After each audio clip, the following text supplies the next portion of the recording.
Yo, yo, yo, what is going on? It's your boy King Kunch over here, and we are in what's known as the sweatshop. Like it changed up a little bit. So it's the sweatshop because we get sweaty here on MCU stuff, all those topics going in deep. And today, I got a good friend in the building, longtime supporter. Dude, I think it's your first time over here on the channel, and that's kind of wild. Like I feel like that's stupid. Like I don't know how you ain't been in here already. But Yeah, my man's Trinity, man. What's going on, bro? Second Street Marvel. Trinity, what's happening? not much. How you doing, man? Thanks for having me on. And yeah, this should have been a long time Yeah. coming, and I need to get you on my channel as well sometime. And I actually planned it, getting you on to talk about pretty much what we're going to be talking about tonight. One time after hearing one of your theories regarding the hard light. Hard light, yo. I've been going like deep. And like it's not necessarily like comics based stuff. It's just based on like I've seen this in the MCU and been seeing this in the MCU. And that like hard light to me is gonna be something that's gonna be huge. And I think it's like we'll get right into it. We get right in because you feel like it has a certain significance too, right? I do, definitely. So oh, what are you gonna say? Oh, I was gonna say after some of the things that you pointed out, I think it was in that short you did where you Mhm. were talking about the hard light and everything. I was like, dude, definitely on to something here. From what I was noticing, like in your video, and then just some of the other things I was kind of looking at as well. Yeah, Interesting stuff. it might have been was it I did one video on hard light. It was about Doctor Strange, kind of connecting Doctor Strange's mirror dimension to Mm-hmm. hard light, right? So I mean, I'll go ahead and knock it out right here. So like let's talk about the Bengals, kind of ability to use hard light. Because in my mind, like all magic comes from dimensions. Are we on the same like stop let's do it this way. Stop me when we might kind of veer off, like on theory wise. But in my mind, like all things are in one. Like all magic comes from dimension. So the things that Wanda does comes from her dimension. The thing that Doctor Strange does comes from a certain dimension. And while you can do things like spells, hand movements to tap into dimensions, a lot of times you need a piece of technology or like the sling rings or the 10 rings or the bangles to be able to tap into those dimensions. Is that Are we kind of on the same thinking there? Is it? For the most part, I think they definitely need tools to utilize the powers they're using. I guess I never really thought about it as coming from dimensions, but I do understand what you're talking about, especially considering the fact of, like you would mention, like the dark dimension with Hmm. Dormammu.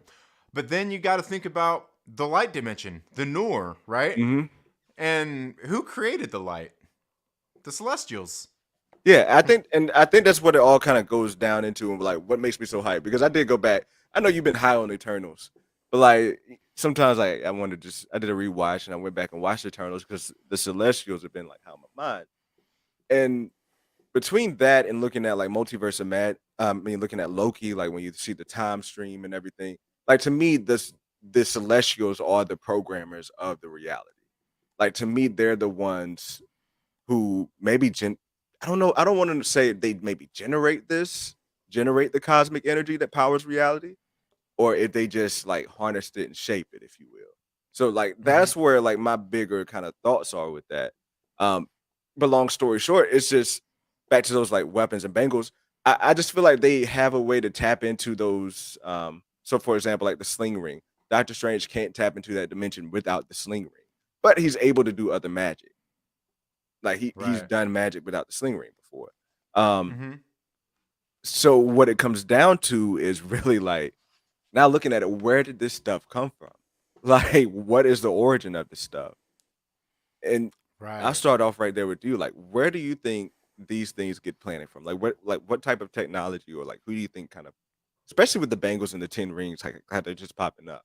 Where do you think they're coming Well, I think it's interesting that you bring up the sling ring because, going back to Doctor Strange 1, it's one of those things, like when this phase 4 kind of kicked off, the multiverse saga, everybody's Mhm. like, oh, we're going into the multiverse, and how do you travel it, and all these different, just kind of thinking of every different way to go about it. But then if you go back and watch the first Doctor Strange, they actually say right there, and it's coincidental that I don't think it's coincidental that the sling rings are look like gold, Yeah. but they said about the sling rings that you can use the sling ring to go to anywhere in the multiverse. Mhm.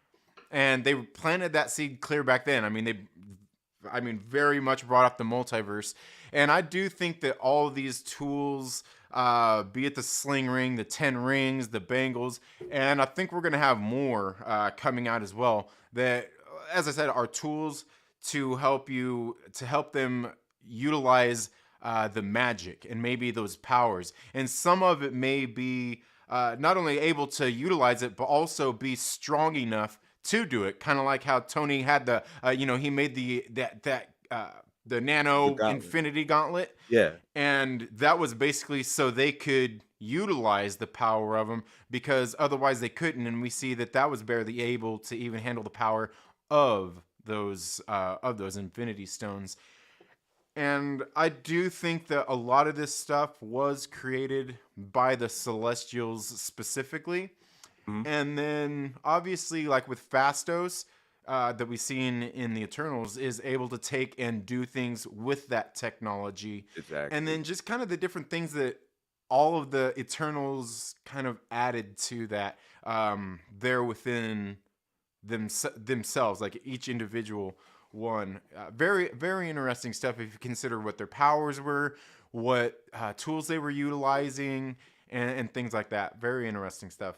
A lot of I'm stuff going on in the Eternals. Yeah, I'm glad you brought up Fastos because I was going right there to pull it up right here. Just some of his tech, like to go back and look at the tech that he's using, it's definitely tapping into it. So here's my thing.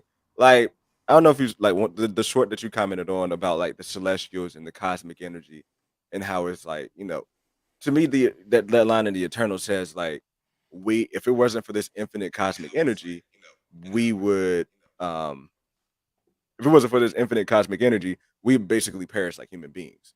Like that's the way I Mm-hmm. kind of viewed their thoughts there. Like, if it not for this, we perish. And that kind of like my mind, like so kind of does everybody, it's kind of like I've kind of thought about it in real life how possible it is. Like your energy goes into something else, something bigger, and the whole rebirth of the timeline, like the whole energy of the universe could be rebuilding the next universe type of thing. Mm-hmm. But long story long story short, what Fastos is able to do with the tech, like first off, they have kind of a direct access to. I think like the Celestials built them to just be an instrument of having direct access to cosmic energy because all of their weapons are a form of it looks like a cosmic energy, like everything they use from the lasers that he shoots out, from the things Athena pulls together. Let me pull this up here. It seems like Mm-hmm. that's where they all Where it's all come like to use. golden and everything. Yeah, everything's gold, and it's not like it's almost like the orange Doctor Strange, but it's not. Like it's a bit more gold, and it's kind of like in a more direct line, if you will, Right. of more kind of pure, like if you're like kind of pure cosmic energy. Um, Right. so look, let me pull this up here. So let me ask you. So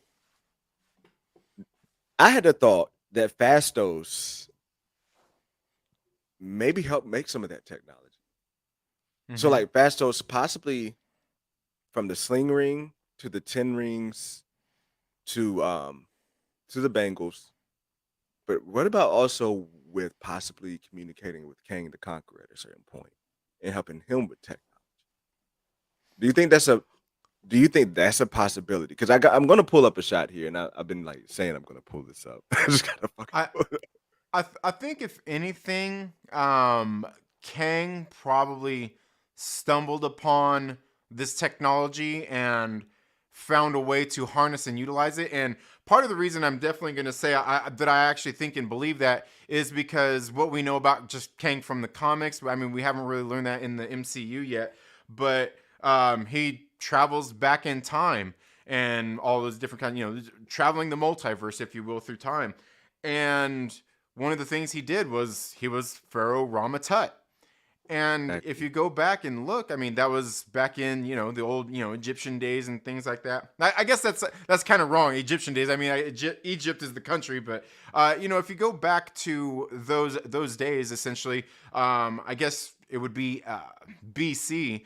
That's when the Eternals arrived on the planet Earth for the first time. So I think there's definitely probably some connection there for sure. So I'm trying to find it right now because it's a shot. The reason why I say that because when he's making the Unimind, Mm-hmm. he took out Cersei's spear to make the Unimind, right? So Right. that spirit that came out of Cersei, um, and he kind of deconstructed it and Yeah, made the little communication ball thing. yeah, it made a Mm-hmm. ball that was similar to what we saw from it's the way it was moving, the way it was walking around, reminded me of a lot of King the Conqueror's multiverse like chair, Mm-hmm. the chair that allowed him to travel the multiverse. So that's where that kind of comes in because I think, like what you said, having Bastos be around during the time where Armatut would be ruling over allowed them to have that time to interact. And I do think like Ramatut's gonna I don't think he's gonna bump heads with the Eternals. I think he's probably gonna bump heads um with Moon Knight rather. But like my whole thought process, let me know what you think about this here. My whole thought process is that's the multiversal engine is something that he possibly could have come across from the Eternals. And it's possibly a piece Mm-hmm. of celestial tech that allows him to manipulate the multiverse and timelines to be able to go around. Yeah, absolutely, absolutely. Yeah, I think we're definitely uh, kind of beating down the same door when it comes to these kind of theories with that. Where I do believe a lot of it came from the celestial technology. I mean, for one, it's a lot of it's golden, and that, like you said, that little ball that he took out of Cersei, and then you see later you see that in the mid credit scene when Star Fox and Pip show up. I mean, he had one of those things as well that they were traveling with. Mhm. And the funny thing about that is if you watch the movie and you see exactly what that thing does when Ajax uses it, when Cersei uses it, is it I can't say it transports them somewhere, but Oh, it changes everything around them to, like, she was there on Earth. Next thing you know, she's communicating with him. It floats out of her body and she's there in space with Erisham. And I think there's definitely something to that. It's like a gateway. that's it. Okay, bet. I love how you put Gateway because at the end of I'm gonna get out of here. 'Cause I'm just not gonna find that shot. So at the end of at the end of Eternals, when he comes to Earth, and he like he has to come to Earth because Cersei doesn't have the the the orb anymore. She doesn't have the spear anymore. So he has to come to Earth in order to be able to communicate with her and be able to take her out. Mm-hmm. He goes back into someplace else. Where do you think he's going? Right. I'm thinking this possibly the beyond. It very well could be. It very well could, because I mean, it makes me wonder, like, where when they show that shot where Erishim is sitting there telling Cersei about the universe and their mission and all that stuff, Hmm. the way that it pans into all that, you see like all the red clouds and everything. Then it shows all the different celestials doing their thing, creating the sun, the So show me universes, and things like if that. they are It's worthy to live. very much makes me think that. Oh no, I'm about to pull up that shot right now. Well, I'm about to pull up the one shot where he's going back here because it almost looks like he's going through a dark hole. I mean, not through a dark hole, through a black hole, Oh right? Oh yeah, shit, yeah. right Mm-hmm. here Yeah. And the way it looks like a little black hole, and with like the little red with the circle red around it. circles. Judge what Yeah, I man. Mm-hmm. Look, I tell you, like, bro, y'all in here and what's going on? I didn't even get a shout out my people like Fernie, chilling in the basement. What's happening? So like, people sleep on the Eternals, bro.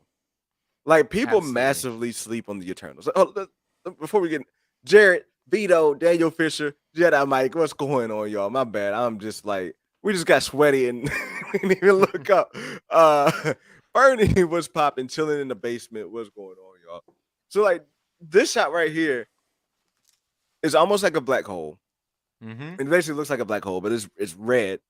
Yeah. And what makes me think that so you have the spear, and this one I'm trying like to connect the dots. So you have the spear that like was like a gateway that allowed them to travel over there, right? Like Mm-hmm. you have that sphere, but then you also have a multiversal engine that really looks like that sphere. I couldn't find the shot of it, but that multiversal engine, like when it was in the ball form, like it has like kind of the same like the same kind of encryption, if you will, of this as a spear. Kind of when he pulled, like it just looks like a kind of more put together version of the spear. If Right, Kang the right. Conqueror gets sucked into the multiversal engine, that could like Mm-hmm. to me those things are connected. I think Kang is coming out here. You see where I'm Could very headed well with this? be. Mm-hmm. Like Yeah. what I'm looking at is going into that multiversal engine. I've said before, like I think Kang is probably going to have to conquer himself because where when he went in when Scott went in there, all those personalities popped up and everything. I'm thinking in this case, Kang is going to conquer himself, and to be that determined to have one possibility. So Mm-hmm. kind of like just playing on the only myself to conquer line. Like that's just his one possibility takes over himself. Anyway, long story short, this I think coming out and conquering himself, probably proving himself worthy because it seems like the Celestials test people, like proving himself worthy, I think makes them probably want to give him the power of the Beyonder. Like I'm kind of stretching, kind of going far, going kind of going down the line here, but like, is that kind of too far to run? Because like in the like in the newest comics, like the Defenders, right? Like you're kind of learning that the Celestials actually make the Beyonders. Mm-hmm. Yeah, no, I was gonna say. I mean, it definitely makes sense. I mean, thinking that they might actually be in the great beyond. Like I Mhm. said, I mean, I think that would make sense. I mean, you got these big old beings that basically live outside the universe. Yeah, certainly. I mean, it would totally make sense.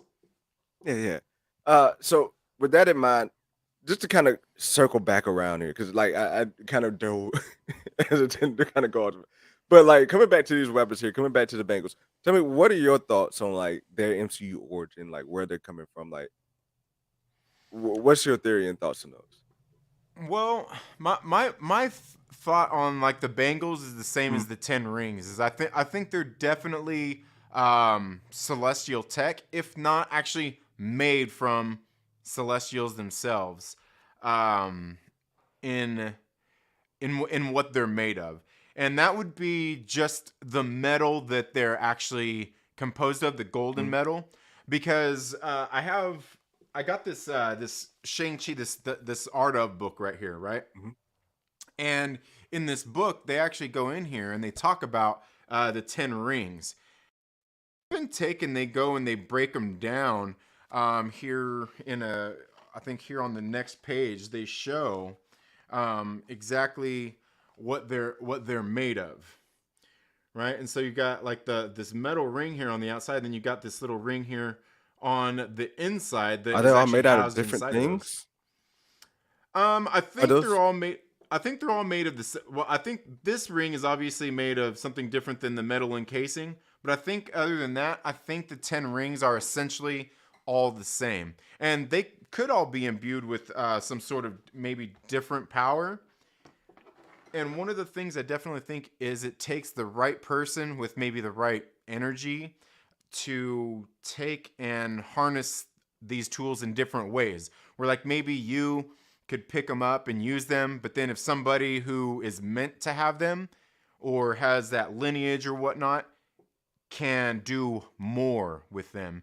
Where in the Ten Rings, you see like his Wen Wu was using them, and it was all color coded blue, Mhm. and then Shang Chi got them, and it's more like orangish, more like an orangish golden kind of glow.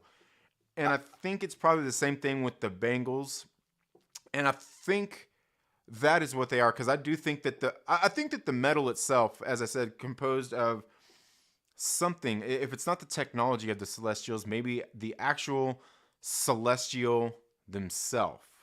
Because do you think like That this is. Celestials or like adamantium? Like, do you think like the rumors were Tiamat Island? Like, do you think those are kind of? Do you think they're probably adamantium, or do you think they're like on a more higher level, like maybe above like Uru type of thing? Well, I was actually having this theory that I think adamantium was actually probably made by Cersei. Okay. Because the interest and here over the past couple of days, I've kind of been What's up, Nikki questioning that. Nikki? I've been questioning that in the sense that I think that perhaps maybe it's actually something within the Celestials that I guess transmutates to adamantium, because we see very clearly at the very beginning of the Eternals movie, something I've flapped my gums about a lot, is the fact that you see, well, for one, there's one thing that they talk about several times in the Eternals movie, and that is the Emerald Tablet. And when you go in and get, and this is like a real, well, actually, it's not a real artifact. Uh-huh. It's an artifact that hasn't actually been found by humans, but it has been theorized of something that actually exists. You can look it up, and it's basically, what's funny about the Emerald Tablet is if you go read it, it's basically a passage of like, I want to say like 28 lines. Hmm. And if you go and read what the Emerald Tablet translates to, it's basically a biography, or I guess you could say it's basically a plot summary, essentially, of the Eternals movie. And I thought it was very interesting that they have the Emerald Tablet in there, because if you go and look into that, the Emerald Tablet is it's this hermetic text that is credited with the creation of the Philosopher's Stone. Okay. And it's this thing that is looked at as by alchemists for those kinds of things. It's basically what led to modern medicine, in the sense that this thing like the Philosopher's Stone is, it's like a liquid, if you will, and you can transmutate base metals into silver or gold, and Hmm. it's also known as the elixir of life that can cure ailments up to and including immortality. Okay. And that kind of interested me. And then seeing when the Eternals land on Earth, and they first land there in all of a sudden I'm forgetting where it was they first showed up, but it's basically the where humanity It was started like as far as Euphrates. I think it was like civilization. Hmm? I think it was Euphrates or something like that, right? Like Yeah, I can't remember. I'm all of a sudden forgetting, because I remember they I know ended up in Babylon was the Babylon. first one. Yeah, but I thought it was like they didn't have a location, but it just It, it it kind says of at the gave very them. beginning. It says at the very beginning of the movie where they showed up at, and all of a sudden, like, it's just escaping me Hold on, right I now. still got it up right now.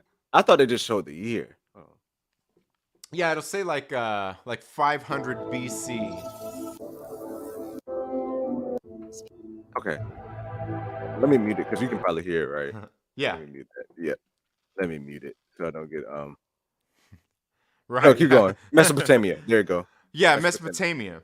And this is basically where civilization started. That was where crops first came up. That was where they first, basically, humans first started living. They started having, like, basically planning their own food, and all of those kinds of things is where it all started off at. But as soon as they arrive there, the first thing Cersei does after they save everybody from the deviants is she walks up to the kid and she grabs his little stone dagger. Hmm. She grabs it and turns it into a golden dagger, which you see later. She's sitting there working at the museum where it's being displayed at. And it made me think, like, she's essentially the Philosopher's Stone. She took that base metal and turned it into gold. And it makes me think that at the end of the movie, when she transmutates uh, Tiamat, who I did believe was probably vibranium, Hmm. um, because that's what led me to believe that maybe the vibranium was actually Tima. part of the celestials too, because he says that he planted those celestial seeds, and Earth was to be the host of Tiamat, and you see it crash into the Earth, and I'm like, well, what else crashed into the Earth? Vibranium, those But it did meteors, happen right? at a different time though, because I feel like the humans were around when vibranium crashed. So like Um, I feel like there was a civilization, and then from like the beginning of it. mm-hmm. Yeah, and that very well could But be, it could because just be a remnant because I mean time is fucking crazy. So this shit yeah, could I was gonna just say, yeah and the thing is, we don't know specific, because they didn't give any specific times when yeah. that celestial seed was planted, or, and also, in Mesopotamia there, when the Eternals arrived, there was already humans there. Mhm. So there could have been these civilizations already living and everything anyway. So the timing is kind of to be questioned. But I started thinking that maybe that's where that vibranium actually came from. And then, over the years it, enriched the soil, also in, Talcon Uh, and those kind of things. I was thinking that maybe that's where actually the vibranium came from. And then by the time we see the end of the movie, I feel like Cersei probably turned him into adamantium or something inside, maybe his innards or whatnot, got transmutated into that, and that's where it got discovered.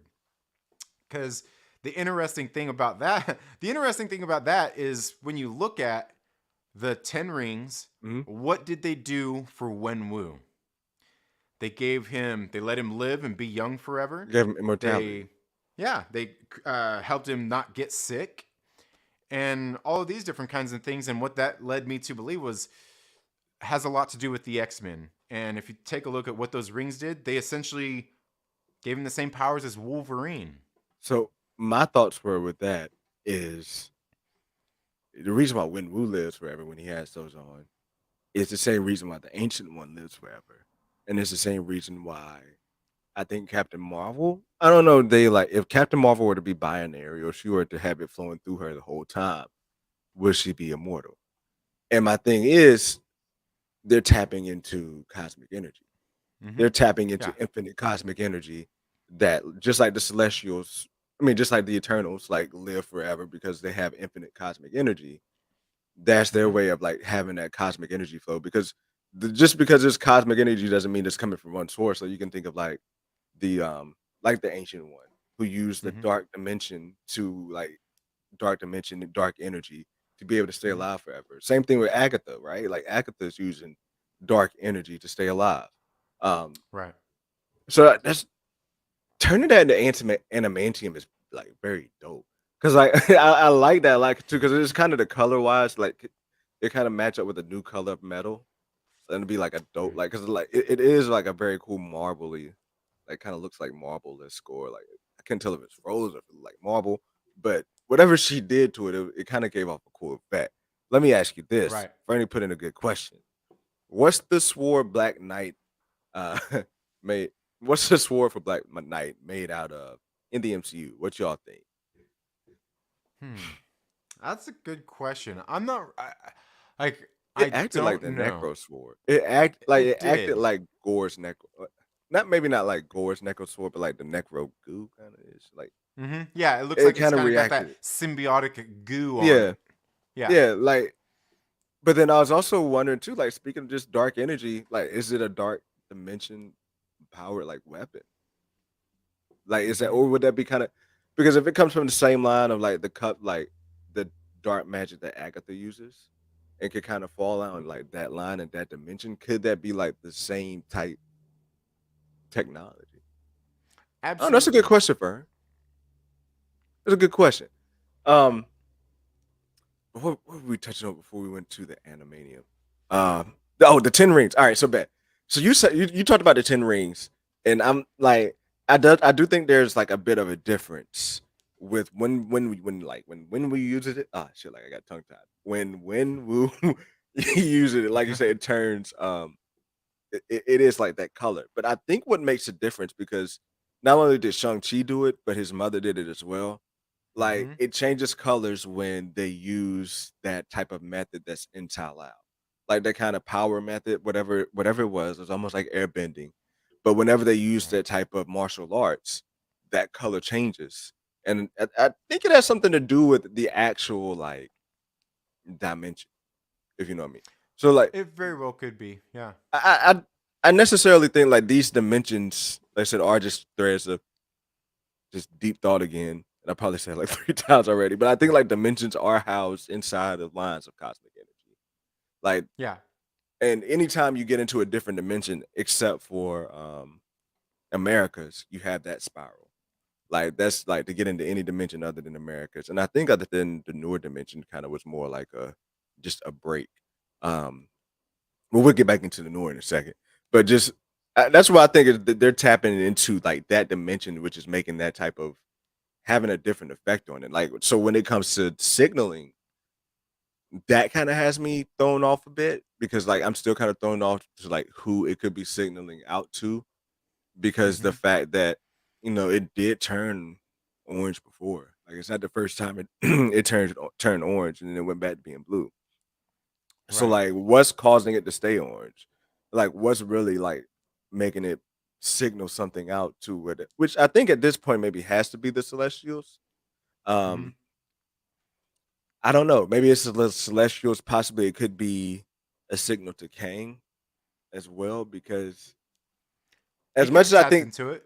yeah, as much as I Mm-hmm. think these pieces of technology are connected to celestials, I still believe He Who Remains went back in time and planted those things in the MCU to be discovered at the same time. Like, That's very possible. That's yeah, very you know what I possible. mean? Mm-hmm. And like changing the MCU because I feel like you don't have a power like the 10 rings go throughout the MCU without without them physically being a presence or being attached. And I know we've had other weapons out there before, but to me it's like they played around with the 10 rings and I think Kang, well, He Who Remains went back in time and changed it to make things like the actual 10 rings are here. The Bengals will be discovered and you'll have Miss Marvel, you'll have Shang-Chi. And when the 10 rings go off, I think they could possibly signal to Kang or signal to a reborn He Who Remains to come back as Iron. And like those are like leaps to different shits, but like those are like leaps to different shits. But that's what I'm thinking. Like I think like they can go from signaling Kang to say, "Hey, this is the time. Like this is the time to form the new Avengers or younger whatever you're gonna do as Iron Lad in the MCU. This is your time to come in and press into the war." Because I do think he put those there in order to be able to win the multiverse war. Mm-hmm. But yeah, is that too much of a leap? Not at all, because well, my theory with like those like the signal, like the Yeah. signal that the 10 rings are sending out. I think the Bengals are probably send out the same signal, but the thing I was really just struck me the other day was we now know that Secret Wars is coming. Battle World is there. It's coming, right? Hmm. Well, I think it's very interesting that what that ball essentially did when Ajax and Cersei had it, and it gave off that same sound, that same signal Hmm. as the 10 rings did when they broke them down at the end of Shang-Chi. But then the little ball that Star Fox ended up there with did the same exact thing also. Now, what I think kind of that signal is I do think that it is probably, if it's not a signal to the Celestials, I think it probably could be a signal to the Beyonder or possibly even the Great Beyond. But Hmm. even possibly, I think these might be the things that take them to Battle World. And because knowing that now knowing that Secret Wars is coming, go back and watch that mid-credit scene, knowing that you see where they're there on the Domo, Hmm. and you see Makari, Thena, and Druig, and they're there. They're looking at basically a thing of the Earth, and they're sitting there talking. And she goes, "I don't know where these. It's been weeks since we've heard from them. I don't know where they are. It's like they're just gone." Hmm.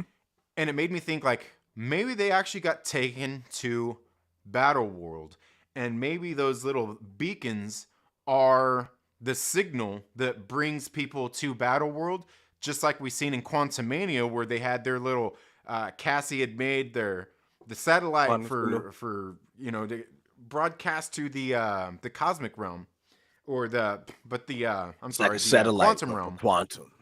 It's like Yeah, a it's like a satellite for satellite. quantum. And then what it do after it started going off? It sucked them in.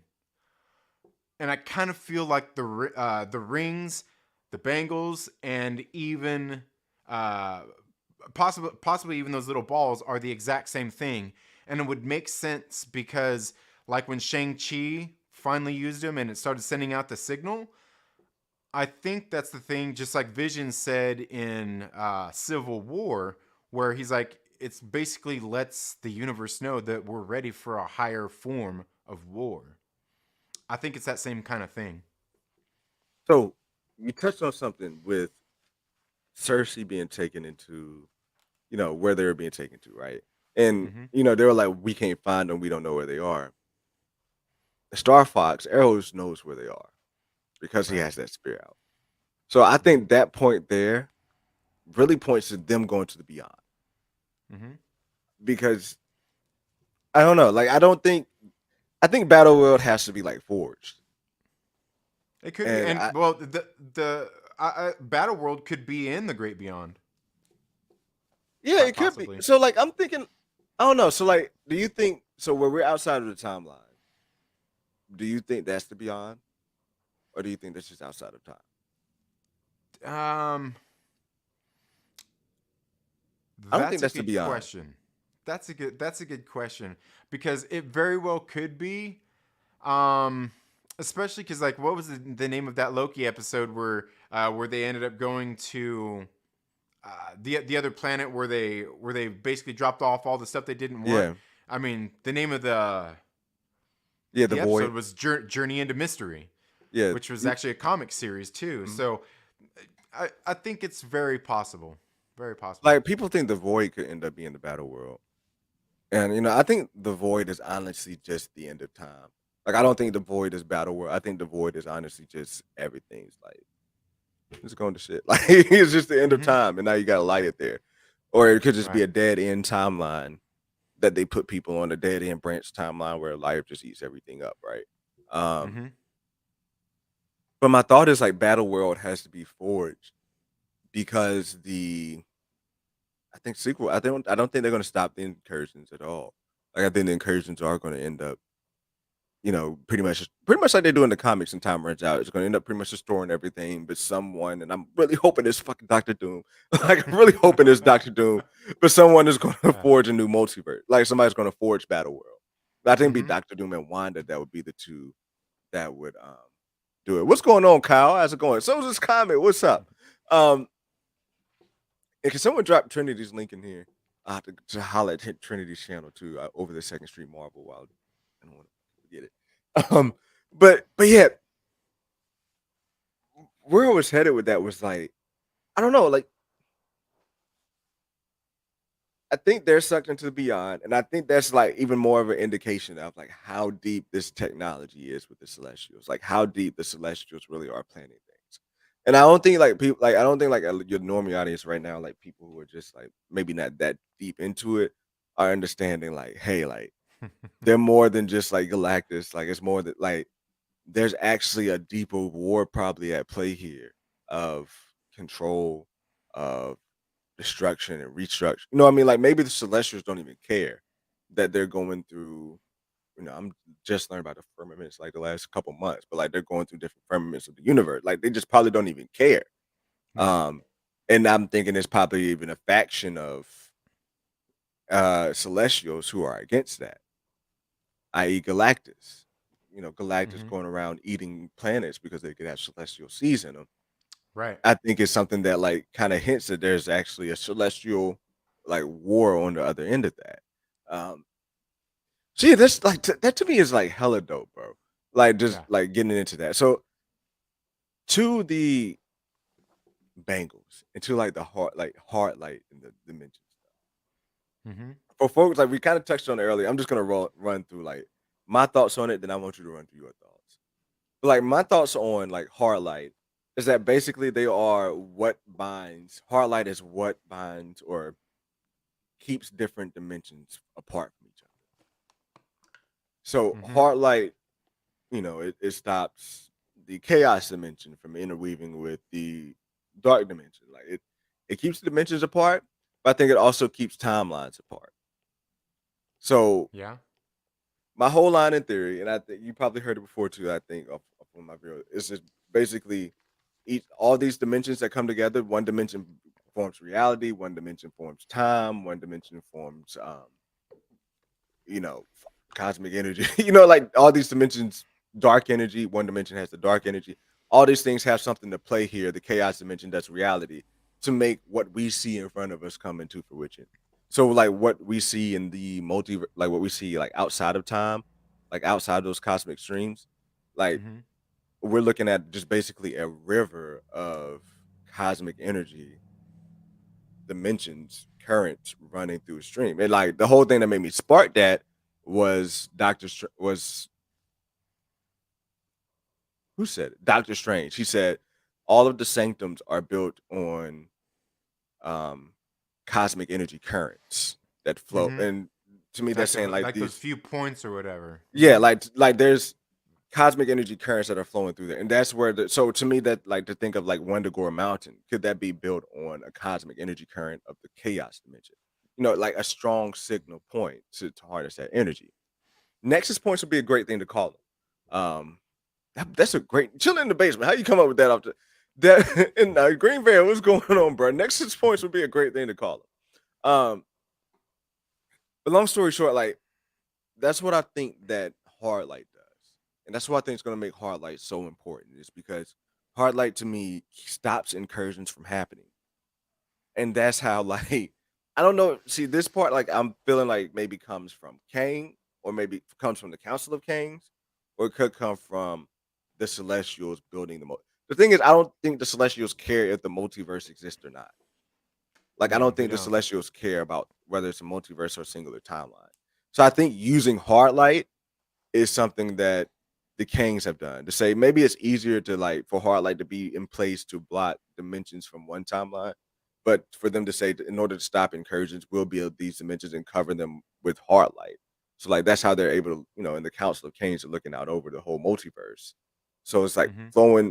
it's flowing in there. And one thing that makes me think that is from What If. When we see the Watcher, he's looking through multiverses. The only way the Watcher can look through multiverses is looking through hard light. Like Mm-hmm. that's where he like it's just clear as day. Like hard light is there. The other thing too is in What If when Doctor Strange is pretty much has caused his incursion in episode 4 when Dark Doctor Strange is like breaking everything down. The only thing that stops that incursion from happening, the only thing that stops that from like spreading or to kind of end it is when he surrounds his pocket reality in hard light and you have Mm-hmm. that thing. And it's the same place where Ultron, Finds that him. hard light binds cosmic energy. Right. And so like that's what kind of has me stuck on hard light. And even with Doctor Strange, like Doctor Strange in the mirror dimension, they have the same design, they have the same sound as hard light. Except I Mm-hmm. feel as if the mirror dimension is possibly it's just stepping into kind of that window, if you will, like a window of if you go past this part, you're outside of your dimension, you're outside of your time. Like that might be a little bit Mm-hmm. more of a kind of messier loop of thing, but I definitely feel Mm-hmm. like you're stepping from one wall of cosmic. You're kind of stepping in this in between era until you get to the Right. newer dimension. Yeah, instead of like going to like the great beyond, you're just going Yeah, into like a little pocket here and a saying, little okay, almost like the cosmic or the quantum realm, right. almost like that. Yeah. Mm-hmm. So that's where I think like the whole so just the Bengals allowing people to tap into that. Like that's why I think Harlight's going to be so huge in the incursions because with the rumors of the incursion being the Miss Marvel and then or in Captain Marvel, I don't know if that's going to be the case now. I've always thought of them being able to use Harlight to stop incursions from happening because they'll just technically plug in a hole. And if you think about it, like they're kind of building that like power set there because you got Monica Rambeau who I think can see cosmic energy. She can Mm-hmm. see where cosmic energy is kind of flowing. Like even when she looks out into space, you kind of see like the strands of cosmic energy a little bit. Yeah. She's And looking at so, the spectrum. yeah, she's looking through the spectrum and looking. Yeah, exactly. So she's seeing that. I think she sees points of where incursions happen. So it's like Mm-hmm. she see, for example, when the Watcher got punched through the multiverse through by Ultron, he got punched through the hard light, and that created a rift. That's what I think Mm-hmm. happens in the incursions is that like that hole is there, and basically it would take hard light to be able to plug it back up. So you build into Monica being able to see it, um, Miss Marvel being able to use the bangles to plug it up, and then Carl Danvers, Captain Marvel, had being the energy source to be able to like amplify her energy when it comes to using the hard light. Because I don't think just her doing that enough. Because she tried to stop the Nor dimension from coming through with Right. the Bengals by itself, and it didn't work. But it was an idea that she had that she could plug it up. So like I think it's kind of playing on there a little bit. But long story Right. short, there's a long way around to say like I think the Bengals and Hardlight have a big role to play in just keeping the multiverse in check. Yeah, absolutely. And because, like you said, I mean, when Ultron and the Watcher were fighting and they started What happened? Every dimension they fell through, and it was Exactly. just that thin of a wall that was separating them. That's it. I think the other interesting thing though too is about the hard light is it comes from. I mean, it's called that light. It's from the Noor dimension Mhm. or the light dimension, Maybe the and opposite of the then dark dimension, kind of. exactly it's the opposite of the dark dimension. Who's control the dark dimension?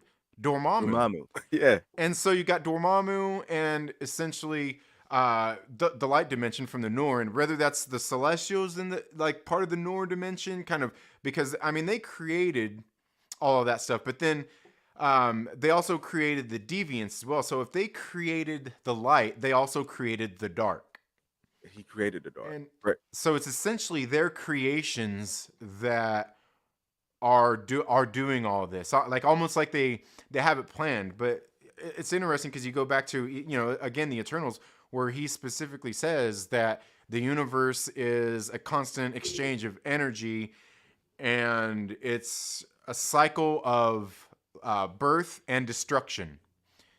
And that's what kind of made me think the same thing too about getting back into like what the TVA is doing with Kang and all that stuff, because and He Who Remains, we Josh has talked a lot about that too, where there is we see the TVA and what they were doing and what they said about the multiverse and all that stuff. That is Kang's basically his narrative of what it all is, and they're trying to prevent Nexus events, trying to prevent incursions and all that stuff. But I think he's the one that's causing all the problems because the cycle of of birth and destruction is the natural process, and he is interrupting in that with the TVA and going through and trying to manipulate and change things and keep them a certain way. He's essentially he could either be postponing it or actually making it happen. You're thinking. And So you're saying Kang is postponing or Doctor Strange is postponing? I think I mean it's hard to say either way with the Kang thing. Mm. He's either making it happen faster or making it happen at all, Mm. because naturally the universe is going to die. Right. It's going to, like, no matter what, it's going to die. People are going to die. Timelines are going to they're all going to die off. They're all going to essentially become black holes. Mm. And which kind of gets me into a whole different story of like the phalanx and all kinds of different stuff from like the modern X-Men stories that Jonathan Hickman did, where you have these basically these phalanx who are going through and they basically just are just eating worlds that have transcended themselves and basically become gods, almost like what we'd be talking about with the Emerald Tablet and the Celestials. Like it could get really deep. It could So get really deep. hold on, let me touch on this quick. I gotta make sure I come back to this point. It's the loop. Okay. Um, have the Celestials planted seeds in other universe? I think so, Mr. Griffin. I think they're planting seeds wherever they can. I think Hmm. like the whole planting seeds thing is like I said, I think it's probably a war or like another side of Celestials going at them, and they're probably getting their population up. Um, I definitely think that's a play. Is that they have a lot of seeds planted throughout the multiverse, probably. Yeah. Um, and there was one other. What's going on, Josh GTV? It's my first time seeing you here. Thanks. What's up? What's up? And Owen Firmy says Doctor Strange is going to use Dormammu to stop an incursion. I did have a thought at one time that incursions came from the dark dimension. Um, and it still could be. I don't think so anymore. Like I think it's really just the fabric of reality crashing into each other and fading away instead of just like a something destroying it, right? I think it's kind of Hmm. more of a fading away thing instead of like a destruction thing. But back to what you're saying about the loop, well, about just stopping the destruction of everything. That makes sense as to why he who remains would get out and create a loop.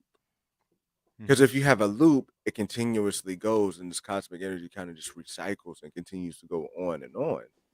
But if you break that loop or if something, it doesn't allow it to work, you can't Yeah. have a multiverse and have a loop because eventually they can't run parallel because one has to start from one. You know what I mean? Like Right. they can't run parallel. They eventually have to come in contact, so it can't be a perfect loop with um with the multiverse. That's a very interesting thought, and like Yeah. that just kind of led me down there too. Um, Yeah, because like I said, I feel like essentially trying to keep Nexus events from happening. I mean, that's obviously the natural process of what the world is going to go through, and he's interrupting that. And I think that's what's causing a lot of the chaos and things that are going to happen in the multiverses. I mean, I guess kind of like Tony said, you mess with time, it messes back. And I think that's what it is with that like I said that create that cycle of creation and destruction. Like I said, it's the natural order, and he's messing with that, and you shouldn't mess with the natural order of things. And I think that's going to be kind of the point. Is at some point it's all going to die, and you just got to let it, you know. Um, and trying to interrupt it may make it happen faster. Thanks, Josh GTV, and that I think that's definitely gonna I think that's definitely gonna make it happen faster, and like I said, gonna lead us to the end of um Battle World. So here's the thing, like with Battle World, is it possible? Let me get my thoughts together. Kane the so my thought is like at the end of Ant Man, Kane the Conqueror goes into the beyond, gets sucked into the multiverse, multiversal engine, which now I'm kind of viewing as a gateway to the beyond. Um, Mm-hmm. he gets sucked into that engine. We see that the Celestials delegate. Like the Celestials, like they really are hands off in a way, Mm-hmm. unless you're like interfering with having their like new Celestials be born. They're kind of like hands off, and they delegate to have, all right, you run this so that we can continue to be born. Mm-hmm. He Kang the Conqueror, who's gets sent out there, I think does go under some type of judgment in order to have the power of the Beyonder to be able to write reality. Because to me, he has the same thought as just creating a reality that continues to go on and doesn't end. Like to me, that he has the same thought as He Who Remains has. That's why part of me feels like that Kang the Conqueror could have been a reborn He Who Remains. Like I don't want to go down that rabbit hole, but like that they have the same motivation. Um, Right. and that's just eliminating the multiverse to stop incursions. Mm-hmm. He says that to the Beyonders. I mean, he says that to Celestials. They give him the power to create the universe in his image, like create it like in his to write reality. Mm-hmm. In my mind, we see that's how we defeat him, or that's how we go into battle world because whoever it is goes before the Celestials, like goes into the beyond. And it kind of had the same deal of taking the power to be able to create battle world or try to find a way to save battle world. So it's possible that like the incursions happen and we have like the life raft situation or something of that sort. To just or even just have the Doctor Doom situation with the Celestials, just to be able to have the power to create battle world, I think would be kind of cool place to head there. But any Yeah. thought, any more thoughts on the weapons or the origins of the Bengals here?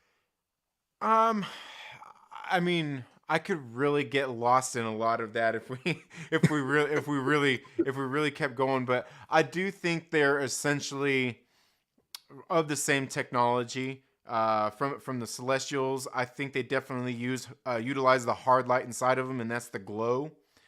Um, and like I said, I think while they are tools that can be utilized by pretty much anybody, when the right person gets them, they are able to do more with them.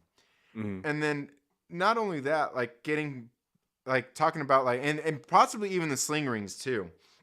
But then even talking about like with the hard light and everything and how we're talking about maybe it separates dimensions. I think the one interesting thing I don't really hear any but like people bringing up like probably because I didn't watch Ms. Marvel, but in the scene where she met the all of a sudden I can't remember what their names were with the red scarves and everything. Yeah, the Red Daggers. Yeah, the red daggers. They're when she goes to their base, he has that map of the world Mm-hmm. on the wall, and then he switched the light on it, and it showed a completely other dimension. and we see that they even said the other dimension, it's on Earth, you just can't see it.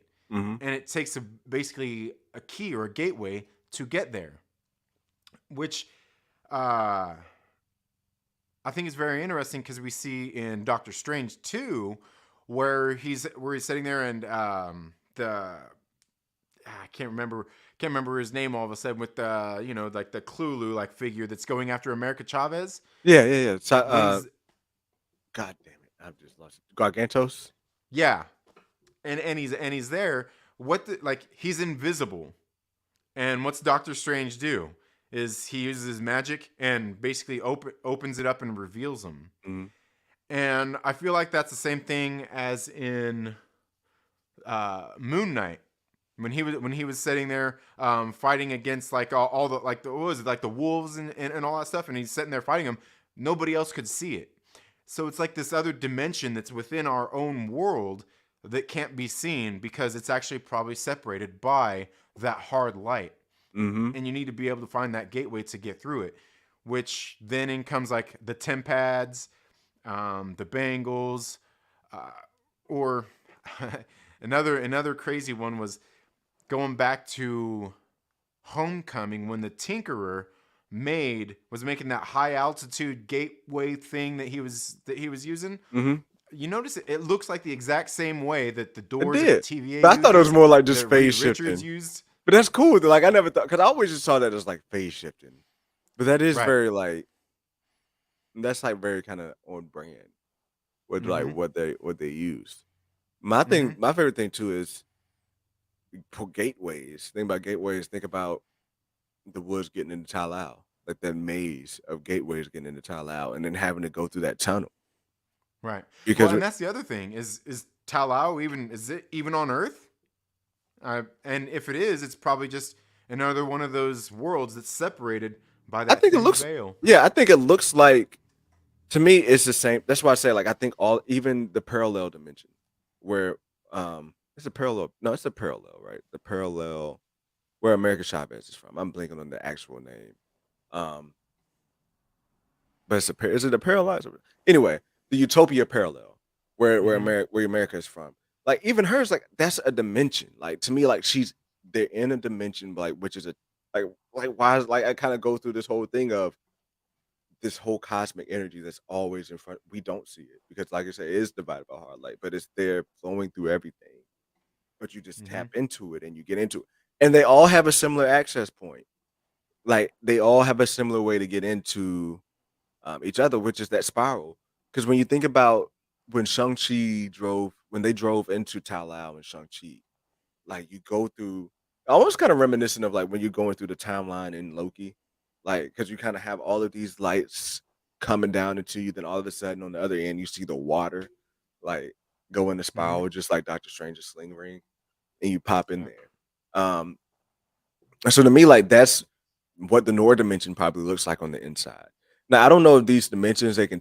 So like you know how Tao Lao was talking about it's vast, like they have different, like so I don't think do they have doors to different dimensions? Because in Tao Lao, remember that door that was right there, that round door that where the Yeah. Dweller of Darkness was from? Like, Mm-hmm. do these dimensions have have like those portals there? Like, Right. because like, was that a portal? Like, is that like a portal to the dark dimension? Yeah. Yeah, that's interesting That's because I thought about that same thing too. Is like where does that thing come from? How does it work? They sealed it up. Like you saying, is there more of them? Where do they lead to? Yeah, very very interesting. Like all the little things that they've kind of planted in here. yeah. Travis Mitchell is on a roll. I can't even keep up. Travis Mitchell in here throwing out all these. Yeah, write it down. What's going on, Scotty? What's going on, Scotty? Um, So yeah, look, I want to wrap that part of the conversation up there because like I said, I feel like we can go on for days, but we probably got real. I've already got hella sweaty into this. I do before we go there though, I do want to ask you one thing. The forever, are you believe the time loom?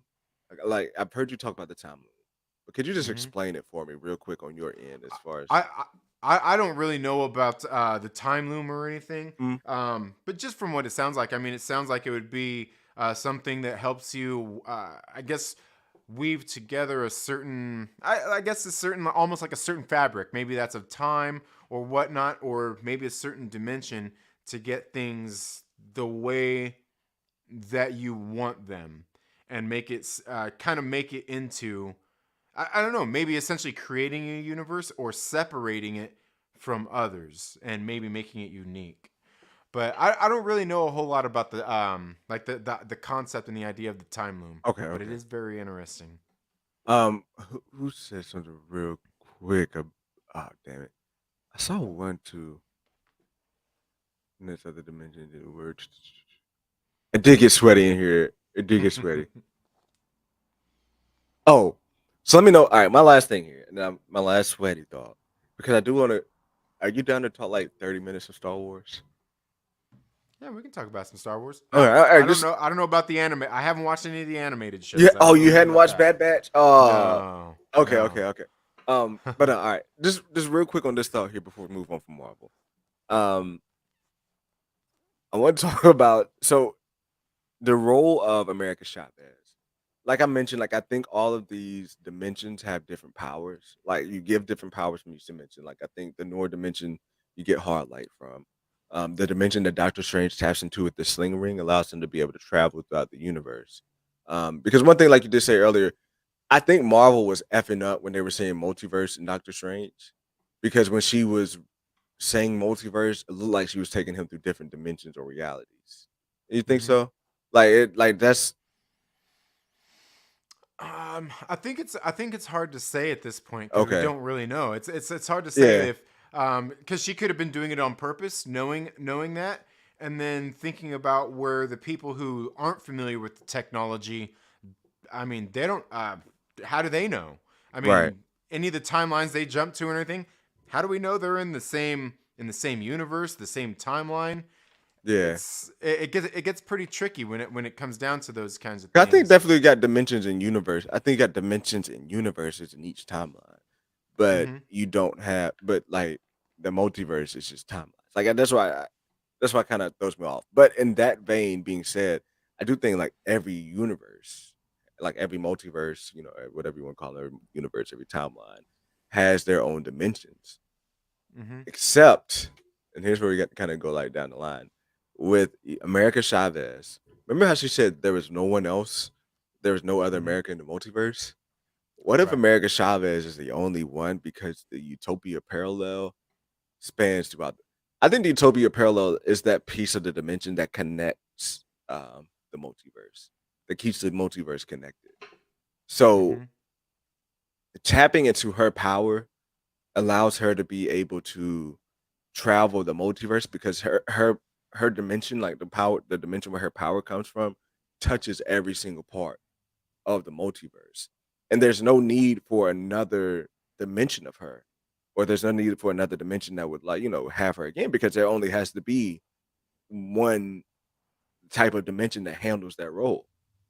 Mm-hmm. Kind of a crazy thought here, but I think that's what allows her to be able to go into different universes without causing incursions. Like she's going into different universes without causing incursions because she's from that utopia parallel. So like that's just kind of like my basis like thought of, and I think there's only one way Marvel gets this deep, and that's in Doctor Strange Academy. Like I Mm-hmm. think they can get that deep in Strange Academy if that's still coming to like explain dimensions. Like I think I thought about Agatha Coven of Chaos, but really like the way Doctor Strange has explained, especially like when Wong talked about it in Doctor Strange 1 as far as cosmic, um, as far as the sanctums and what they are built on. Um, when they were pulling like all the sanctums in the map in that movie, or whatever. But like, Yeah. is that again? I'm like, it feels like a reach, but at the same time, it's like the basis is there, right? Like they're building something, and that's kind of the only thing I can surmise that they're building to like show off all these visual clues. Mm-hmm. Yeah. Yeah. Absolutely. Absolutely. But Mm-hmm. look, let me ask you. Let's pivot to Star Wars real quick, and then we'll get into the chat. Let me ask you about Mandalorian. What you feel about this last episode? Because I know, Uh. Trinity, I don't mean to be rude, but you're kind of a hard man to please. I feel like you're kind of one of those people on YouTube that's like hard to please on some shit. Like, but then sometimes it'd be some shit that I don't really like, and then you're like, "Fucking that shit was amazing. This shit was a 10 out of 10." Yeah, I think kind of different strokes for different folks for sure. Um, I really enjoyed this last episode of Mandalorian. Was it episode 5 of this season, right? Or was it 21 overall, or is it 20? Yeah, that I don't I remember. thought the episode was really great. Now it's and I think it's probably my favorite of the series altogether. And to me, it's because of just all the little things compounded within the episode itself. And it's not without its faults, because there's definitely some things within the episode that I don't know, just seem a little cheesy, or like, maybe we could have fast forwarded through this a little quicker and That got was through my some of that. problem. But I think overall the things that they showed in the episode to me were were just absolutely great. From the beginning of the episode to the end, seeing where they were with wanting to go uh, help Grief Karga, Hmm. because obviously they showed up and they're like, hey, like Grief needs help, and they had like that cave scene, man. Like that cave scene just like tugs at my heartstrings because of the fact of everything that the Mandalorians went through, how they pretty much essentially had to leave. Where they were at. They've been basically had to leave their planet. They had to leave their secondary home, and a lot of that was all due to Din Djarin. Well, except for leaving their home world, I guess. Yeah, But a lot of that was caused through there. They've been kind of been through the ringer. They get found, and then they're really at this point they're not down on their luck. They're kind of rebuilding, but then to take and band together with just kind of everything that's happening here. I mean, you got Din, you've got Bo, and their stories are really great because Din's kind of got them in that position where they're at, and they all decide through the things that have happened, the current events, to go ahead and work with to go help Grief and all them.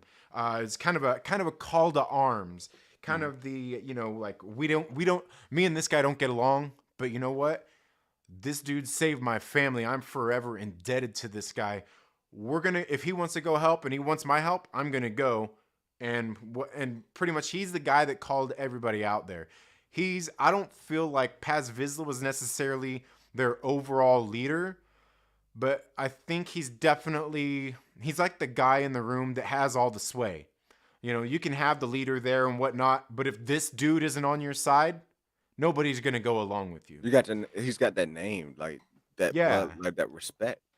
yeah. So they go through and they do all that, and just everything they do, just kind of redeeming themselves as well as helping somebody else at the same time. And then the other stuff with like Bo Katan was just like absolutely great, because what we've seen in the past couple of episodes, how she became a Mandalorian once again, Right. essentially, and she didn't take off her helmet. And she was pretty much against this thing the whole time. She's like, you guys are crazy and all this stuff. But the second all of that happened, she didn't take off her helmet. She went against her own convictions at that point. I think she's feeling like And even through like just her actions and everything, you can't see facial expressions, but the acting, at some point you could feel she was having that struggle inside. You mhm, could feel her starting to believe. is this really the way? Like, I'm thinking like she's Right. like, yo, should I really take my helmet off at this point? Like, Mm-hmm. I think she Yeah. probably I think she Yeah, I like was gonna I say, and don't that's think she exactly it. wanted Because to. she's like she went from being against the way Mhm. to all of a sudden, the armor's like, take your helmet off. She's like, wait, like, it's so crazy because she's like, like a few episodes ago, she'd have been like, "Psst, done." Yeah. But here, like, she's fully back on board. She's back into it, and she's ready, and she didn't want to do it. And then she essentially becomes an anomaly. She's the Mhm. one like takes off her helmet, and she's gonna go gather the people up and reunite all of the Mandalorians. I think all that just all of that stuff was absolutely great. The cave scene a little cheesy when everybody kind of starts chatting. They're all, pss, pss, pss. See, I that's think that my was a issue. little. Yeah, see, that's I loved every single thing that happened in it. I don't want to sound like I'm down. Like I probably would give it like an 8 out of 10. I think 10 out of 10 stuff happened. Like the battle, like that shit Right. going down, like the talk with the armor and bow, like that Mm-hmm. stuff going down. Like I'm very much here for all of that going down, Yeah. showing Moff getting it away. But the whole like it just felt cheesy. Like a bit of it felt like the conversation between Grief and the pirate, that felt Mm-hmm. cheesy. Yeah. Um, you know, I get having to I get having to have the Ranger, and I'm blanking on the Ranger's name. Like I get having him. I love seeing the cameo, and I get having him being the thread to kind of tie this together because now Mm-hmm. he knows what they are. But like that still doesn't like sit all the way. That still doesn't sit all the way with me. Like it just felt a little off. It just Mm-hmm. felt a little off. It just felt a little. You don't see. No, I might be cheesy, Green Bay. No, I'm not cheesy. You're cheesy, Green Bay. But not like it. It just felt like a little clunky and all over the place, Yeah. Well, except I for the mean, places where it didn't need. Except for the places where it needed. It just didn't feel. It felt more like a Boba episode. It really felt like a yeah. Boba episode than it did an episode of The Mandalorian. I think the fact that that ranger found them so easily, and Hmm. like just the convenience that was the R4 unit was there, like kind of like, yeah, that seems a little. It was set up that way, and it almost seemed I guess cheesy in that way, kind of like okay, well that's pretty convenient. The cave scene, like when they're having the chat, like that shit.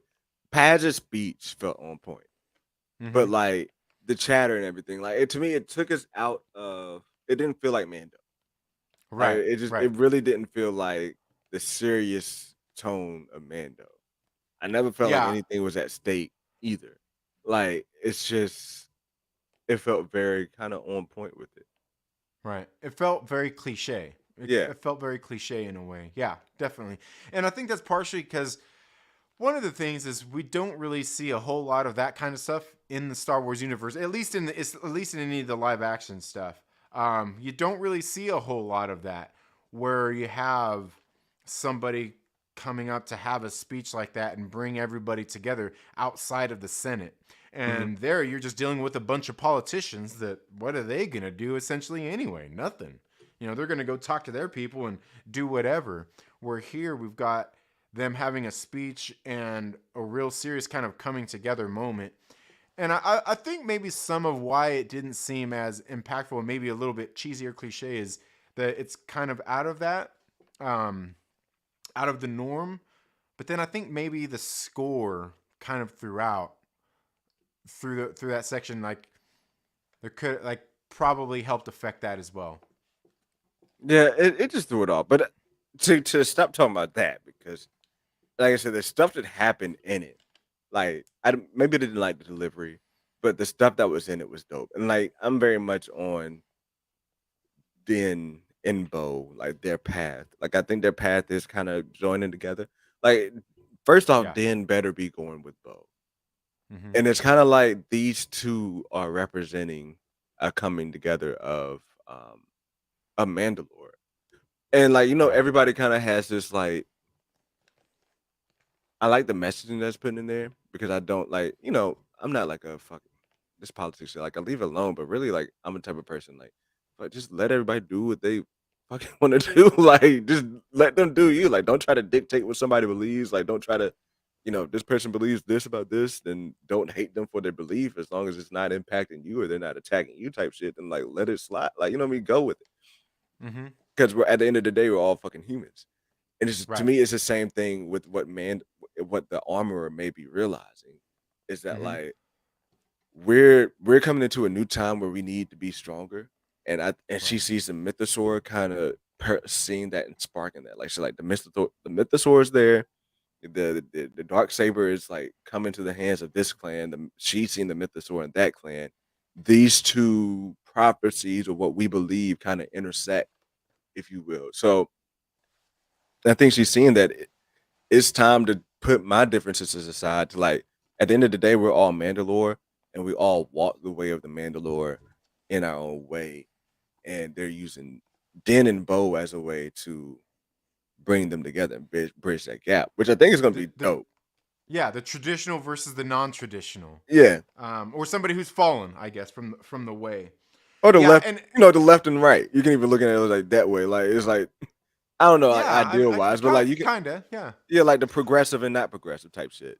But And I think what was so great too is what set up the whole episode in the first place. Because like you don't really think about it until like later, but it was all set up with that first scene with Grogu and the other kid where they're sitting there, fighting with their little darts. Um, the kid's like, I'm gonna fight him. He's not even ready. You can't mhm, wear a helmet. He shouldn't be fighting. And that like he don't want to spar basically with baby Yoga. Yeah, Yoga. Uh, he don't want to do it, but because he's being kind of stuck in their ways and those kinds of things. But then even Din, who is part of their tribe, he's down with them. Even he says, "Well, perhaps this lesson is for you." mhm, And I really feel like that was the whole theme of the whole episode. The armorer came around, all the people came around. Um, the whole essentially the lesson was for the Mandalorians in that case, where trying to get beyond their traditions and their old ways to move forward together to rebuild Mandalore. Yeah, I thought it was just it's just set the tone so perfectly in just such a way that you wouldn't even think of. chat. Let me ask y'all, who do y'all think? Do y'all think it's going to be like a king and queen? My mind is a king and queen situation. Like I'm thinking like Bo and Dan are about to be the king and queen of Mandalore. Like the uniting factor of like that's kind of like an old marriage. Like like they do shit like in back in the day in France. You would marry off France, marry to England or some type of shit like that. Like a duke would marry. Like they do that shit to build alliances. Mm-hmm. And I think it's like Right. that type of thing to maybe not build alliance, but just to unify the nation and to rebuild because they're both talking about wanting the same thing to have the Great Forge going again, to Right. have Mandalore prosperous. Bo will be the Mandalore. Look, I've become a fan of Bo this season. Like I'm Mm-hmm. not even gonna cap. Like Absolutely. last season, like I thought she was cool. Like you know what I mean. Like like Mm-hmm. she's cool. Like it's cool they got her there. Like yeah, like that's cool little cameo shit. Like, though why she kind of looked a little off to me a little bit, but like it's cool. But then Yeah, they got the now wig right. They got the wig right this they got season. yeah, okay. The wig was off last season, right? It The was. wig was definitely off last season. That's what it was. Yeah. The wig was Yeah, it was horrid. It was horrid. I remember seeing yeah. it. I'm like, ugh. But now this season, she's fucking walking like Bo-Katan. Like I like credit to Katie Sackhoff because like even the mannerisms from last season to this season. I mean, shit, she had like a whole like fucking year and a half or whatever. Mm-hmm. But she like it looks like she like went through rewatched Clone Wars and was like in Rebels and was like, this is her mannerisms. This is how she walk. Like even the way like Yeah. they kind of got her body like kind of looking shaped and everything. It's like it's matching that shit and like the movements and everything. Mm-hmm. I'm Yeah. becoming a fan of Bo-Katan. I would not. I had an issue with Din, and I still have an issue. My one issue I have with this series right now is that there is no arc for Din.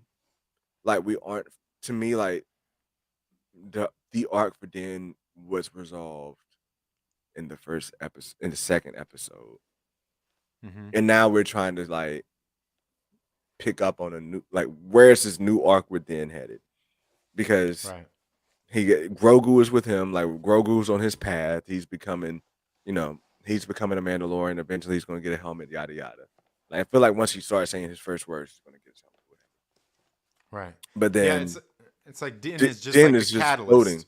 Yeah, like Den is just right now. Den is just like that one friend that everybody knows at the party that's bringing them together, right? Like Right. he's the reason. Den's the reason why you can come and get the rest of the Mandalorians coming there. So like Dan's arc has to be improving his saber skills, but he's not. And it's been 2 years apparently, and he still hasn't worked on improving it.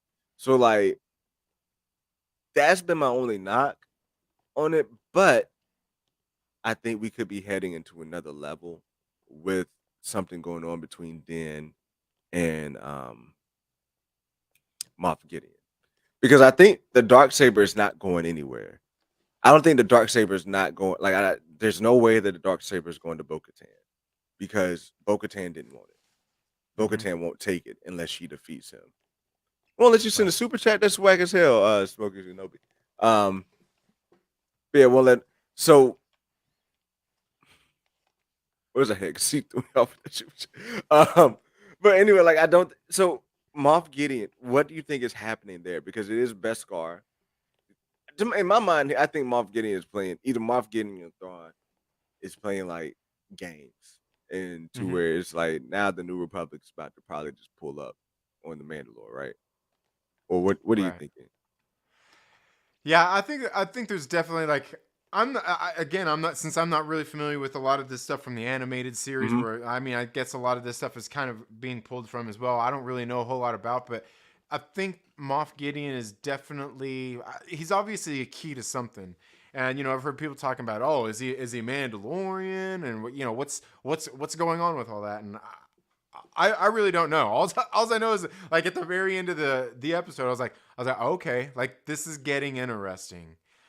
And unfortunately I don't think we're gonna find out this season. You know, I mean, I think I'm hope we better. Like I don't know what else we built. Like I don't know what else we can I think that would be get the to. season cliffhanger, if anything. We find Okay, out and that's it. You know, yeah. because there has to be another battle. Like so, I'm Mm-hmm. thinking that she's going to go find these other Mandalorians. I don't know if Sasha. I don't know if like the Sasha Banks character is back. Um, Mm-hmm. but Yeah, like her I and mean, the other guy, right? Wasn't there like two more? There was two more of the them Sasha. Well, besides Bo. Boba was there, right? I think Boba was just there with them. I think Boba and right because they were like yeah, because Boba and Den. I mean Boba and Bo were about to go. We're about to go at it. Mm-hmm. And Boba and Sasha Banks' character actually did go at it. I'm blinking on her name, but they actually did go at. Okay,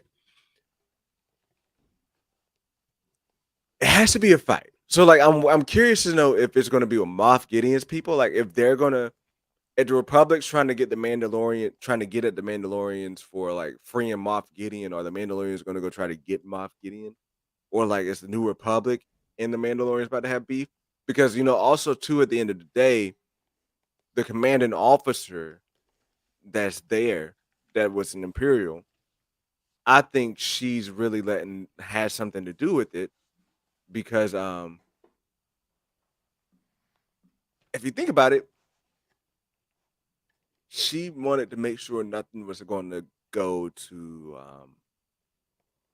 nothing was going to go to Navarro. She wanted to make sure no aid was going to go to Navarro in a way. Right. Right. So like Yeah. I think she wanted the Mandalorians to handle that situation. Mm-hmm. You see what I'm saying? So Yeah. like She's being like a double agent yeah. and manipulating the situation. So Yeah. I kind of think we're going to either be headed to a war with I don't know. Chat, let me out. What do y'all think? Do you think that the Mandalorians are going to battle with the New Republic, or they're going to battle with the Imperial remnants? Mhm. All right. That's a good Uh, question. that's a good question. Let me know. Let me know in the chat. But see, we got about 5 minutes or so left here, Trinity. Any part of that, like whether it's Marvel, DC, any other thing you're excited about, you know, what any other topic you want to touch on before we get out? Um, Nothing I can think of really, other than if we get back into, I just thinking about in the Eternals and the Mm-hmm. Deviants and how they were created, and watching what they do throughout the movie, how they evolution, right? They had an evolution when they basically went and ate somebody. They absorbed their essence and all of that stuff. Um, I swear it kind of makes me almost feel like there's something there with that has to do with mutants. Hmm. Um, as far as them coming about with, again, that evolution of those beings. I feel like there's some sort of connection there, and I just don't know what it is. Because What's up, again, Jen? getting back to where they all the Eternals had their separate little powers, and Hmm. then this guy was out there taking them. I feel like there's very much something to that leads to I don't know, maybe the X gene and that evolution of humankind. That's interesting.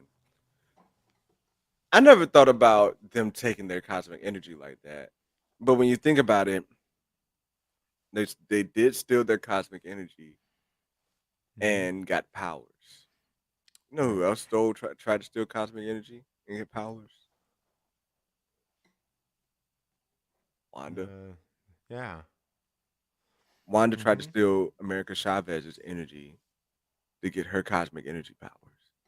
So like, although Wanda's a mutant, well, no, that won't tie. That won't tie into each other because when Doctor Strange tried to do it to America, it was the same. It looked the same. So maybe that's just what it looks like when they get cosmic energy. But when it comes to the deep, I do think there is something to do with the Celestials. And is it possible that maybe an evolved deviant could have maybe even like made it with a human? I don't want to get like that far, but like, you know, Mm-hmm. is there something that could have put a deviant type of gene in? Is there something that could have put a deviant type of gene in humans that would allow them to evolve past, to evolve into mutants, right? Yeah, absolutely. And I think that's where the high evolutionary is going to be coming in. That we'll see in Guardians 3 is exactly that. Is he like the high evolutionary probably got deviants, broke them down, utilized them, and like we see in the trailers, took and used and made these I guess monsters, if you will, Mhm. by crossbreeding or taking their different genetic codes and doing those kinds of things. I think there's definitely something to that for sure. Yeah, that's definitely interesting. Dude, like I appreciate the convo because like I said, the Eternals really, and I hate to keep because we it's kind of an eternal stream, but Mm-hmm. the Eternals, if you think about it, really is kind of like the Bible of where we're heading. I feel like it's Mm-hmm. gonna go back and have so much Easter eggs from even not just the tech with Fastos, but from the encryptions that are on like the walls of the ship, like the circle, like the language. I guess it's maybe like you would call it the language or programming that they have. It's the Mm-hmm. same thing that when the ancient one is explaining how magic works to Doctor Strange, they have these same type of shapes and geometry, if you will. There, if you look Right. at the dark hole, they have the same type of shapes. If you look at um, I'm not really that familiar with what's inside the Ten Rings and the Bangles, but what he said with the Bangles is that I've never seen the Bangles with this type of encryption. Like we've never heard of this type of language or encryption on the Bangles before until you used it. So like the Eternals movie is definitely the launching point. I feel like for that. Um, Definitely. and yeah, man, it was definitely dope to be able to like dive into it and talk to you about it because you know you always bust you if you don't know Trinity, everybody here know Trinity motherfucking chats. But if you ever been in the chat with Trinity, like he's a motherfucker that busts your balls but has the knowledge to do it. And like I appreciate you being able to come in here and dude, not only just being in here in the stream, but being the supporter that you've been for me. Like my man's just like the first in the comments on every video type of shit. And like I definitely appreciate um, you being like my friend on the internet type shit though. So dude, Absolutely, man. shout We out your channel and met a everything lot you're of doing. great people. Met a lot Yeah, of we great have. people doing this. Wait, this is Absolutely. Trinity? So yo, shout out your channel. Let me put that link back in there. Shout out your channel and what you got going on over there before we head out. Well, my channel, I'm Trinity. My channel is the Second Street Marvel. I mostly talk about comic books, but also I kind of work on these harebrained theories, thinking about some of these different movies and stuff. And the Eternals is just kind of one of those ones that uh, really launched off a whole bunch of different theories. Where I've talked about the Emerald Tablet, how it's going to affect just everything, a lot of the stuff that we're talking about here today, and also just talk about other things going on out in the world on some of my live streams. Been very very busy here over these last few months, just with life and Mhm. everything going on. So my live streams have been cut back quite a bit, where I've been trying to also just get back into actually editing videos and things like that, Yeah. kind of getting the fun back into it, because for a while I've really felt this big lull out there. Not even in just like the YouTube thing, but like in the world.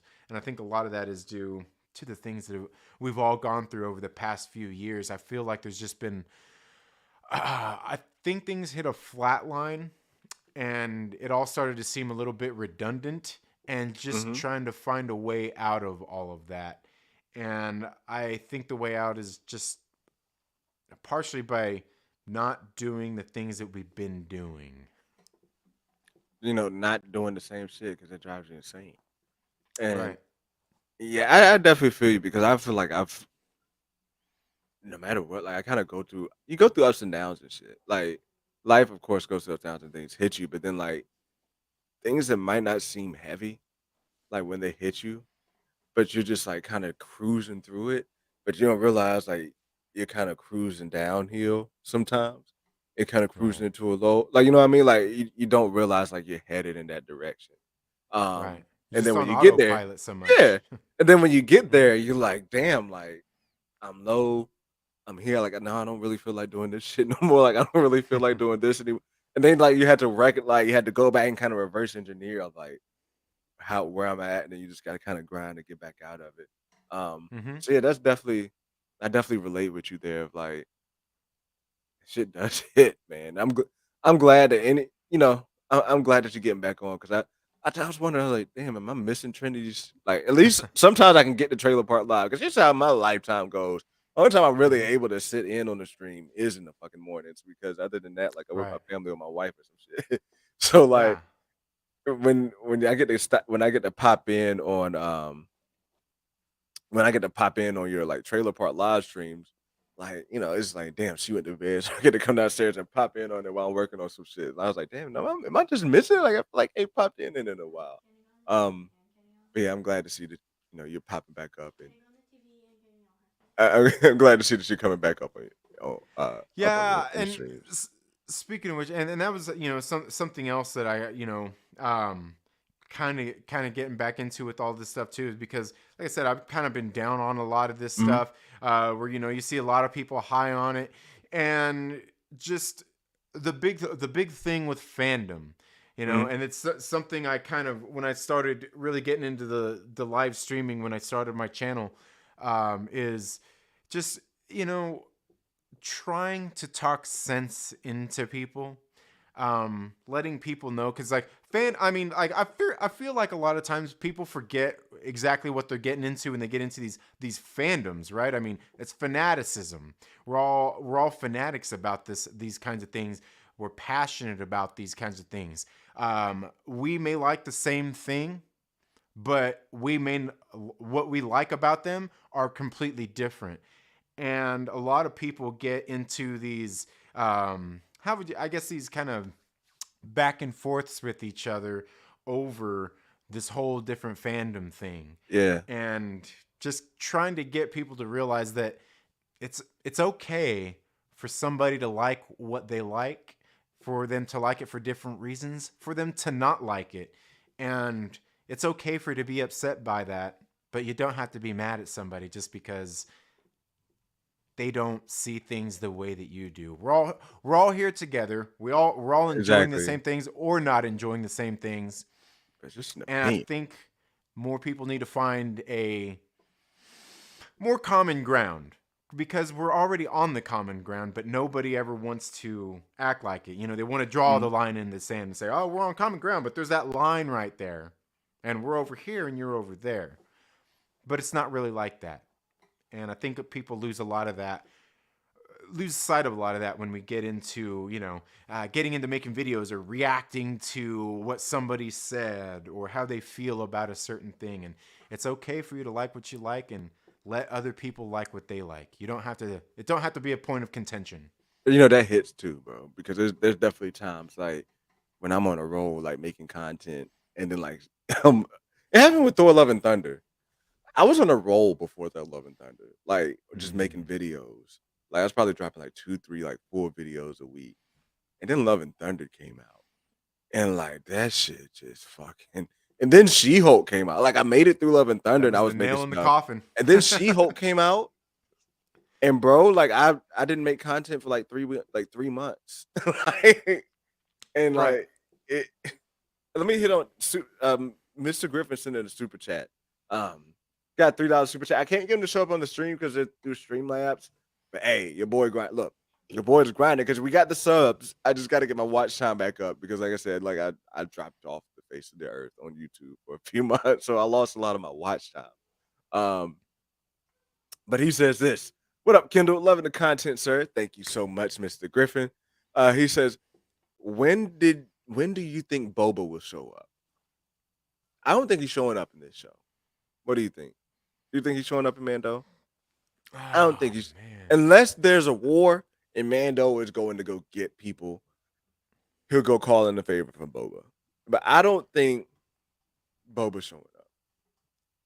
Yeah, yeah. I mean, if so, it'd be him being drugged back into this kind of war as well. Almost like the Mandalorians were drugged into Mhm. this by going to help out Grief Karga. I think that might be the only way. And again, if it did happen, it sounds like one of those things. It's probably towards the very end of the season to get you to want to come into the next season.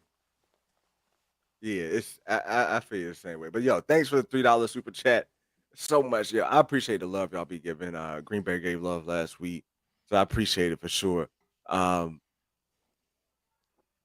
I heard someone say I love She-Hulk today, and I died a little inside. Yeah, like She-Hulk was, bro. There's nothing you can go back and get good from She-Hulk.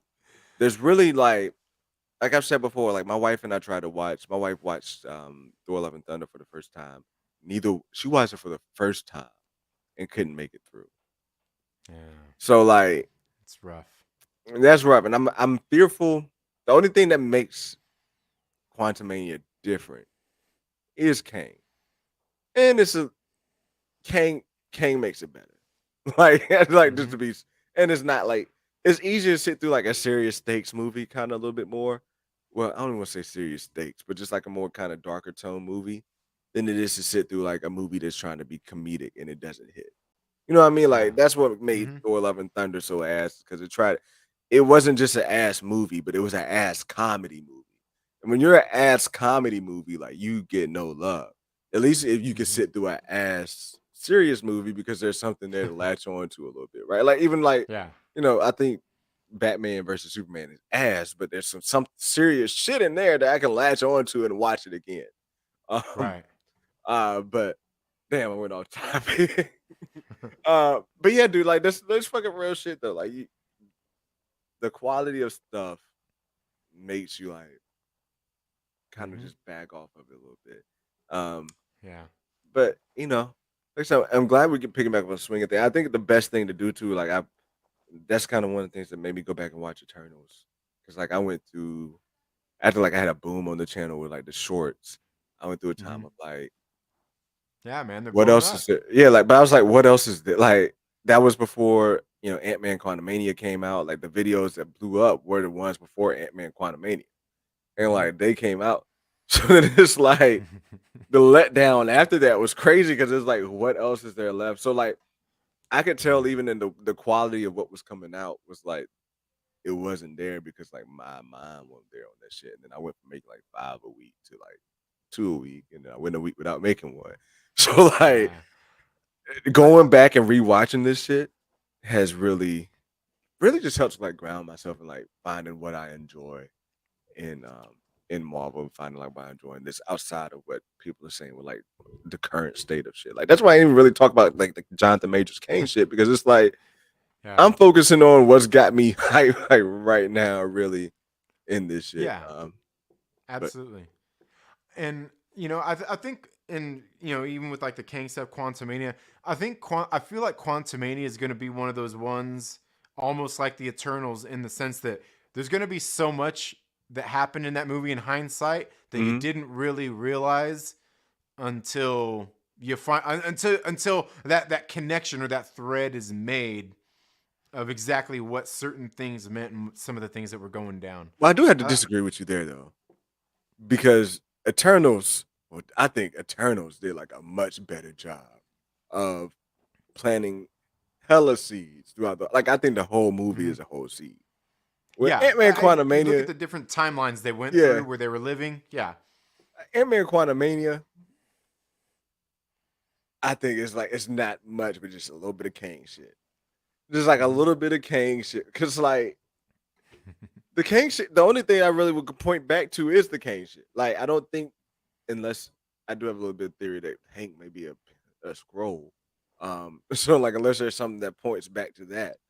But other than that, like the Kang shit just really like w- wasn't enough of the movie to make yeah. like I'm like that's why I'm curious. Like I'm curious like when it comes on Disney Plus because I went back to see it in movie. I think I saw it twice in the movie theater. Actually, I lied. I hmm didn't make it back to the movies to see it. Yeah, I I only did. seen it once. Yeah, I only saw it once, and that shit doesn't happen with me, um, Yeah, unless it's ass. Love So and Thunder, Love and yeah, Thunder. That's the only other Marvel movie that I've went to see one time. hmm And Wakanda Forever was the only one Marvel that you movie didn't that go I didn't see. go see in theaters. Yeah, I mean, I went to go see that. Like, I love we're different, but I'm high on Wakanda Forever. I'm not high on the decision that they're hmm making, but just the content of Wakanda Forever and whatever. Like, it was pretty solid for me. But I'm just kind of curious as to when it comes back on Disney Plus. My wife didn't go see Quantumania, so like, which is crazy. Like, she's seen every movie with me since Black Panther. So she's Okay. come to see like every Marvel movie that's come out and up until she saw Shang-Chi in theaters. I think that was it. Like I think she cut off after Shang-Chi or Okay. at the Multiverse of Madness. She cut off actually because she loves Shang-Chi. Multiverse of Madness is where she was like, "Yeah, I'm done coming to the movies." Because I think she went to Eternals in Multiverse of Madness. She was like, "I'm done for a little while." But Guardians of the Galaxy is gonna get it back in there. Vito, what's going on, bro? Look, we Yeah. just about to hop. Vito's coming in. We're just about to hop out. I gotta go before she comes Yeah. down You here. have to Before my rewind. wife, before my wife come in here and jump me, by herself. Right. Nah, I'm playing. Let me stop. Uh, but yo, everybody, if you have not, or if for some reason, if whatever, like everybody in here fucking knows Trinity. But if you're in here and like you're not in the chat and you don't know Trinity, don't know Second Street Marvel, go over there to his channel, hit that subscribe button, and show my man some love because he's very animated. He's chill over here today. Like, I don't know. Like I guess I'm kind of just a chiller person and my vibe just brings everything down. But he's chill here today. Yeah, But if you're man. looking for a good fucking time, slide over there to Second Street Marvel and check him out when he's on because that's just it's top tier. It's top Yep. fucking tier some of the shit you do over there I though. I So like to have fun and not be too serious about things, yeah. except for when I'm serious about things. But even when you're serious about shit, it comes off. This was funny though. It's like when you're serious about certain topics, just the presence that you make makes it easier to digest it because it's entertaining in this way. So I yeah, dude. appreciate that. Any important thoughts or shout outs? Are you good? No, I think I'm good to go. Thanks for having me on. This was very fun. I mean, heck, we've gone almost 2 hours and it doesn't even Yeah. seem like it. It was just a Yeah, good man. time Look, just nerding out, man. it's happened to me. Like I don't know. I've been trying to find a good time to stream, and it's like because with the families and everything, it's like damn. Like I want to say hour and a half, but even like last week, like this shit just have a good conversation. They're probably going on for like 2 hours. So I got to find Oh a way to yeah. extend it. But yeah, dude. Look, thanks so much for stopping by. Everybody in the chat. Look, thanks so much. Drop a like on the stream if you haven't already. So look out, we got some cool shorts coming out. I'm really, really, really trying to bust my ass to get some videos out. Um, So I'm right now I'm trying to go for one video a week. So if I can like not do a short on the weekend, might do a video during the weekend, like to maybe have it come out on Monday or something. But either way, hit that notification bell so you know when it comes out, so you know when we're streaming, and so you know when a short drops, so you can get on those good things too. But look, I will catch y'all in the next one. Thanks for everybody popping in, and I'll see y'all on the next stream.